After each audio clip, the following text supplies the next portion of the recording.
what are the most important foods, in your opinion, that have medicinal value that can help to prevent disease, cancer? Well, the first thing there is to be well hydrated, good quality water. I'm against fluoride in water. Okay. I'm against chlorine if possible. I'm fortunate we have an artesian well. I like mineral water, spring water.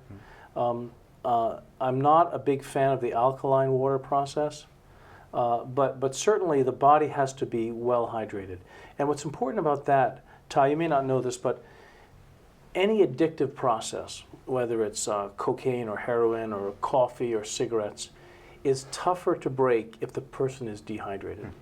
So the first thing I do with someone who's, for example, an addict, is I rehydrate and I stabilize blood sugar. Now, what's interesting about nicotine, for example, it clears the system quicker if you're dehydrated. So the patient's reaching for another cigarette. But if you're well hydrated, they're not quite sure when the nicotine left their system. So it's the same thing. Cancer, all the illnesses we pay attention to are less problematic if the person's well hydrated. And water is a tremendous anti-inflammatory, of course. So I'm a fan of anti-inflammatory diets. I'm a fan of eating real food, eating living food. It's astonishing to me that we even have this category called junk food. I like to tell my patients, there's no such thing as junk food. There's food and there's junk, and even though the junk can taste like food, it's not food. It's really not going to do what food should do, Right. which is nourish you. It's kind of an oxymoron, isn't it? It is, indeed. And the thing which I've paid a lot of attention to recently is eating seeds. Now, I'm going to use that term generally. Seeds would include nuts, it would include beans, anything which you can put in the ground and it'll grow. A pea would be a seed in that regard. Eggs, something like that. Caviar in particular, fabulous. Okay.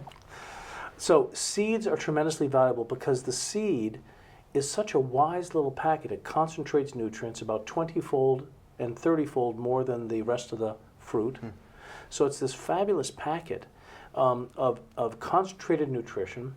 And what we know is that it's got all sorts of genetic spare parts. If it's not going to be a seed that grows into a plant, that's available for you and I to repair our DNA and our RNA with.